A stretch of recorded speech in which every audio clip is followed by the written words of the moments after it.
Welcome to the Undergraduates. I'm Tyler Goldberg, And I'm Rachel Glassberg. and we're here talking with a senior lecturer of political science at Oxford College of Emory University, Katie Vigilante. Dr. Vigilante, thank you so much for being with us. No, it's a pleasure to be with you. So we just had a few questions. Obviously, the Supreme Court has been in the news lately. We know you're an expert on the court and the judicial system in the U.S. So we just wanted to talk a little bit first about President Obama's nomination of Merrick Garland to the court.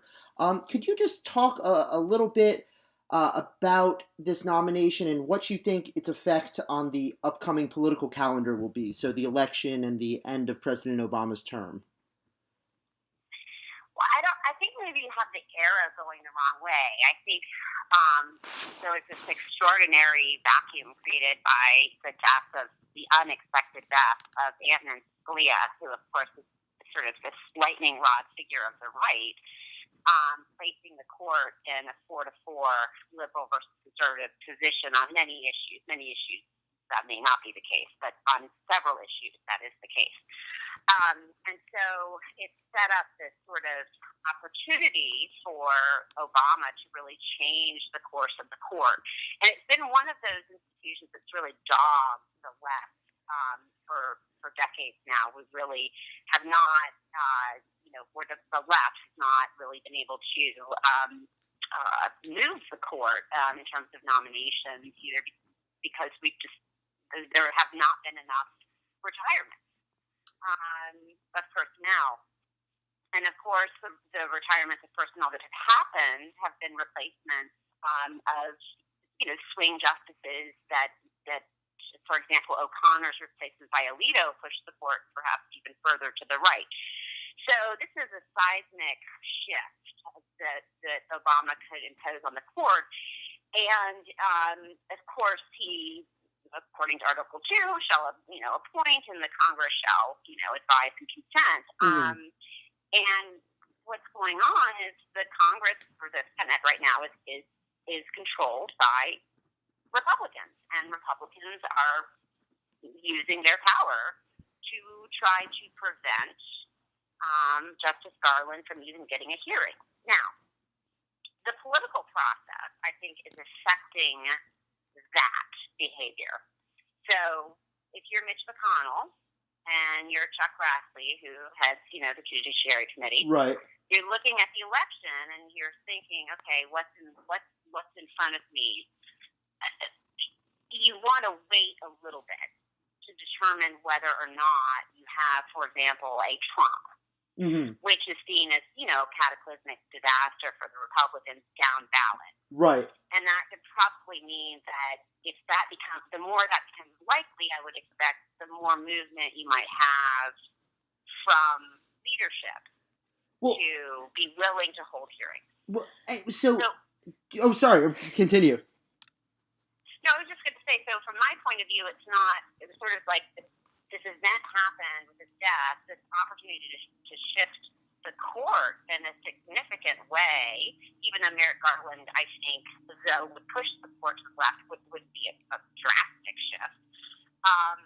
But it was an opportunity, and the Republicans are just pushing back and saying we have the power, but they're looking at, like if this is a chess game, looking at the election coming down the line, if Trump is the nominee, how many down ballot folks does he affect, right? So that all of a sudden seats that in the Senate and in the House that weren't in play before may be in play, and that puts the Republicans in a really tough position in holding a line on Garland, especially because he is so well liked on both sides. Right. Well, so my question from that is sort of, is this, politically speaking, a good move for the Obama administration? I know there was a lot of talk of maybe Loretta Lynch being nominated before she took herself out of the running, or Sri Srinivasan. So, politically speaking, is this a smart move by the president, or is he just trying to get someone who he thinks has the best chance of getting confirmed? I think the answer is yes to both. Okay. Because that would be a savvy move, right? If he could get the confirmation and get the court to shift to replace Antonin Scalia with what is arguably a Democrat, right, or Mm-hmm. has been appointed by Bill Clinton, who's a Democrat, will move the court.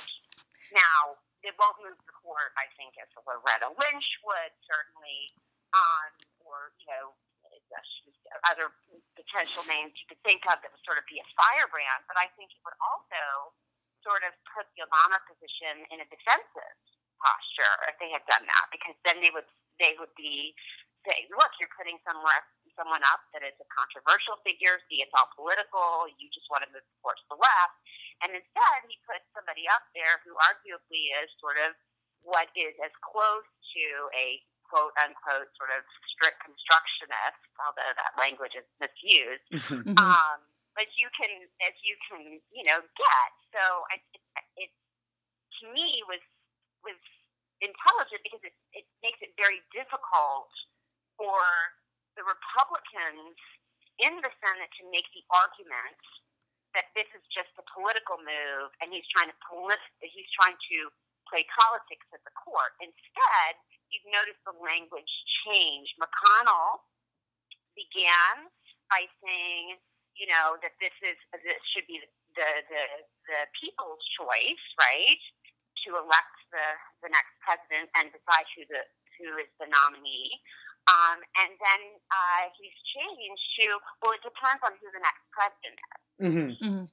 And that language signals something to me. It signals that they're looking at who would be the nominee. Mm-hmm. I think if it's a Trump, I think they'll cave earlier.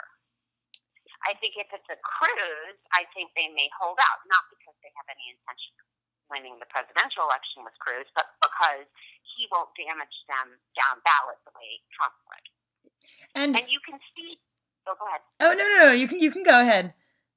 Well, I was just going to say, you can also see too that the blue state Republicans that are up in the Senate for re-election are already beginning to cave. Right. Right. I think Flake from Illinois is saying, what is this? We need to have hearings. We need to, have an up or down vote. This is our job. We need to do our job, which is exactly the Democrats' position. You need to do your job.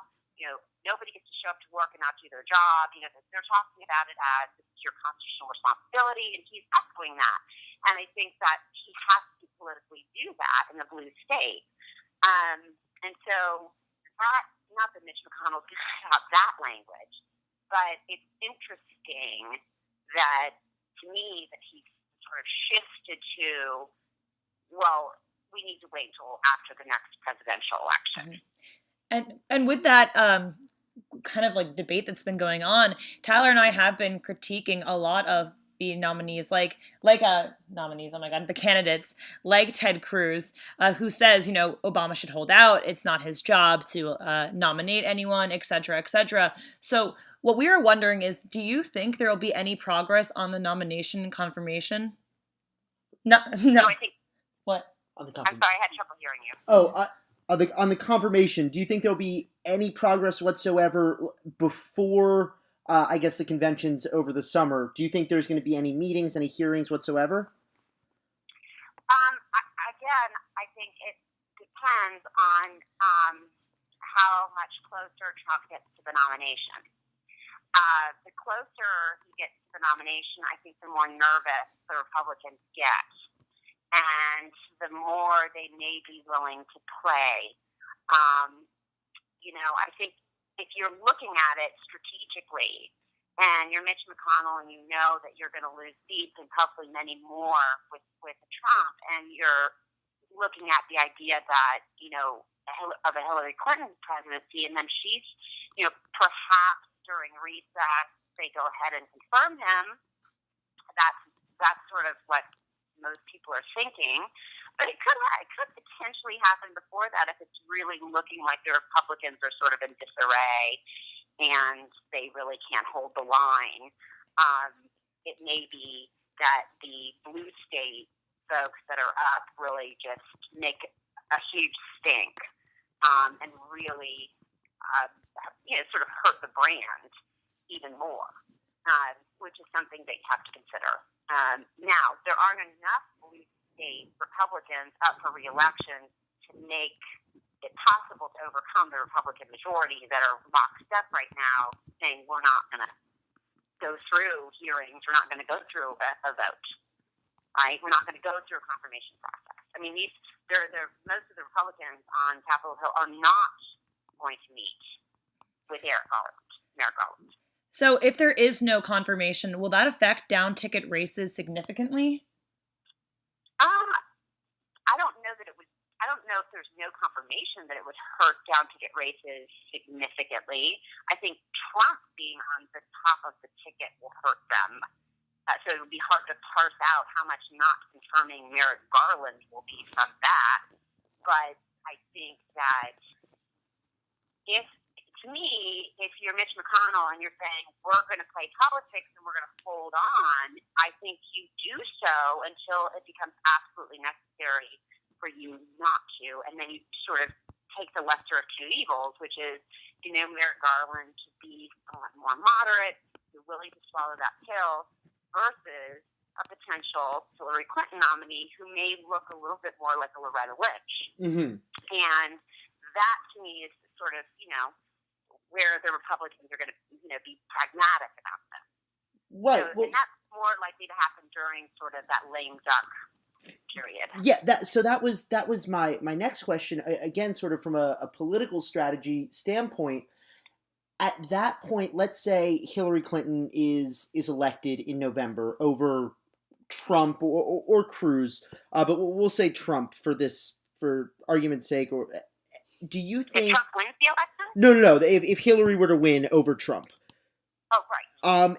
In that lame duck period, December to January, wouldn't it seem a little hypocritical for the Republicans after all that time saying, it's not the president's job, he can't, we have to hold the referendum and let the next president choose that nominee?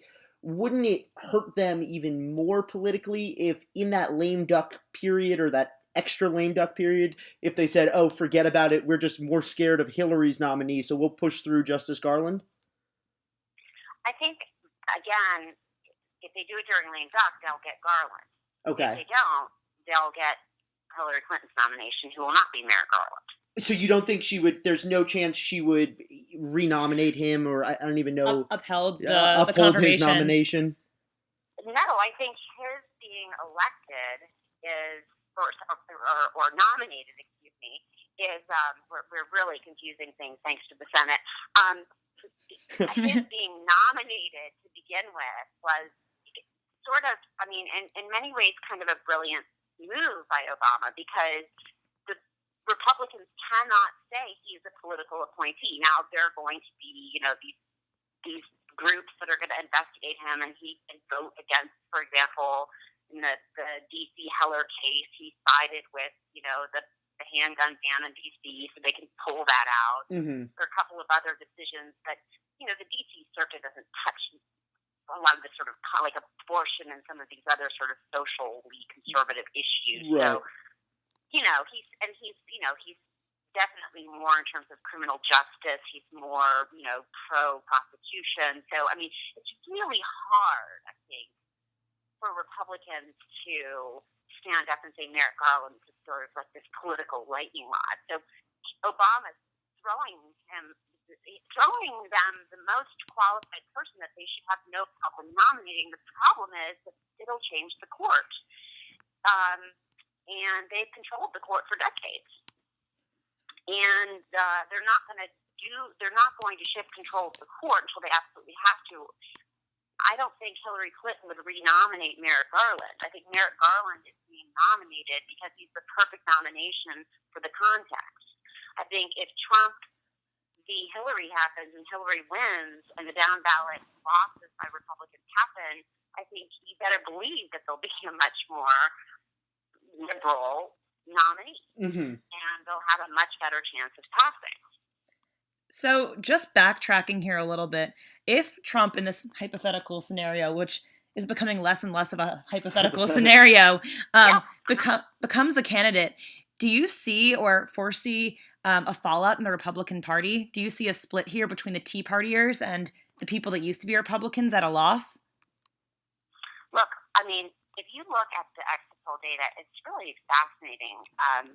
You have people supporting Trump who support single-payer health care, who want to see a 43% tariff tax. I mean, these are conservative, free trade, or this is I mean, akin to Bernie Sanders, right? And then you also have now it brings to the evangelical crowd. I think that's a mistake. I think there are a lot of evangelicals that are very turned off by Donald Trump and are ardent Cruz supporters. But I think, and that therein will be the split. I think you will have the social conservative, religious, evangelical type versus sort of this populist on the right that's happening really in both parties, but to a much greater degree in the Republican Party. And where people are just really angry about being left behind in this economy, and they want somebody to blame, want somebody to fix it. And they look at Ted Cruz and they think, you're not going to fix anything. You're part of the problem. You shut down the government. And here's Donald Trump. He's a fix-it guy. He's rich. He can do things. He can make deals happen. And I think that's very appealing. So, yeah, there's a schism. I think you're going to see Republican women, particularly in the suburbs, either stay home or come out for Hillary. Interesting. That's really interesting. I just don't. So yeah, I think the schisms that are in the Republican Party already will be exacerbated if there is a Trump nominee. Well, and part of that, my question is, there's been a lot of talk now of this sort of establishment coalescing. We had Lindsey Graham on our program a couple months ago, and just hearing some. So cool. Oh yeah, he was great. He was a great guy. But hearing some of his, so hearing some of his quotes throughout the campaign about Ted Cruz, and now to see the fact that he's endorsed Ted Cruz, I'm wondering, is there a scenario that you see where someone runs as a third party? So either Trump doesn't get the nomination and does it just as sort of a screw you, if you will, to the Republican Party, runs as a third party candidate, or do you see the establishment putting up someone as a third party candidate just to sort of give those down ticket races sort of some cover, so they don't have to choose between supporting Trump or not supporting Trump, but they could go for a third party, for a Paul Ryan or a Mitt Romney kind of an extra person that hasn't been in the mix so far? Yeah, I think the latter is more likely and would potentially buffer the party a little bit. I don't think we leave the Republican convention without. I mean, if Trump is close, I think he gets to be the nominee. The question then becomes, by miracle, is there unification, which seems very unlikely to me because none of that's been possible, and in fact, it's been getting worse up until this point. And I think that you see instead the real likelihood that the Republican looks at this and says, the Republican Party looks at this and says, we need to run a third party. Now, getting somebody on the ballot in every state is problematic, so it would be symbolic in nature in some ways, but I'm sure they would really try to do it in states where they're going to get hurt. And so I think that's more likely. In other words, so if you see some sort of, independent establishment Republican candidate, maybe they run a Kasich. I don't know that he'd go for it because, again, this is just symbolic. Right, exactly. And, with the rise of Trump going on, we actually were just tuning into CNN before we were talking with you, and we noticed there are two different protests going on, one in Manhattan and one in Arizona, kind of outcrying against Trump stepping down from running. There were the protests outside his headquarters in New York, as well as outside of his event that I guess he's hosting today in Arizona. And I mean, I obviously have only been a voter for such a short time, but I don't really remember this ever happening in the last election or the election before that. And I was just wondering, what are your remarks on this? I think it's an unbelievable reaction for people to have, especially since we don't know 100% yet that Trump is going to be the candidate or the nominee.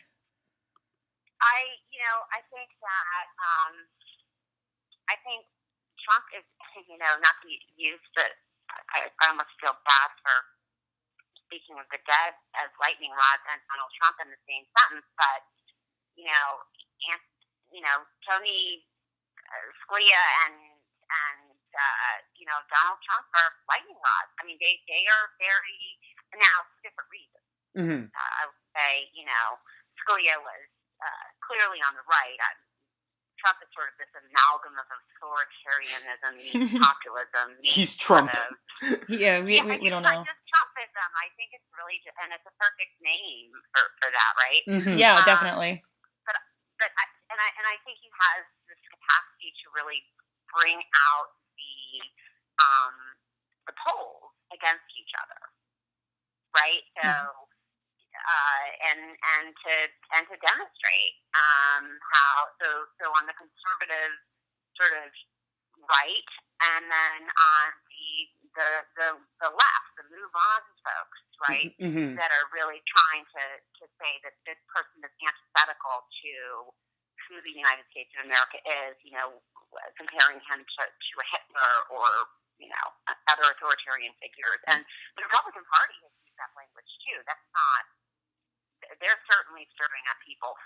I've seen I'm looking at these protests, and it seems to me like most of this is coming from the left. Uh-huh. Not the right. Right. Well, it's to me a little reminiscent of the George Wallace campaigns of 68 and 72, where you had just sort of this. It's really this hatred of a candidate. It's not even necessarily just the hatred of ideas, which sort of happens in every election, but the hatred of a specific candidate has just sort of caught me off guard the past few weeks as this violence has escalated, really. Well, I think that I'm not sure how I feel about this sort of, and it certainly demonstrates how upset and worried people are, and I do hope that the protests stay outside and remain peaceful. Mm-hmm. I think going inside and trying to shut rallies down is pretty antithetical to our First Amendment. Mm-hmm. But you're right. But then again, Tyler and Rachel, the 1968 convention was protests by Democrats against Democrats. Right. Mm-hmm. Right. So the protests here I'm seeing are mostly from the left, probably most likely Bernie Sanders supporters, but definitely Democrats. They're not going to, go around and vote Republican, right? Mm-hmm. They're the ones that are protesting. So it's not the schism in the party that's happening to shut down Trump. It's the left, and I think he'll do a good job of exploiting it. Yeah, I think Trump is also such a unique character now in politics, someone who he used to say he wasn't a politician, and it's going to be really interesting the next few months, especially on a college campus, how people react as he becomes more and more quote-unquote powerful. It's something. Well, Dr. Vigilante, we don't want to take up too much of your time, so we just had one final question on a lighter note.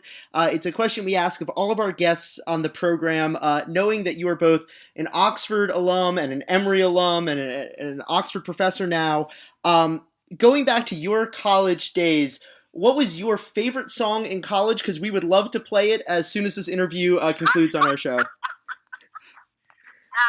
gosh. I would say Beast of Burden by the Stones. All righty. Well, we will play. Thank you so much. That's awesome. We will definitely play that.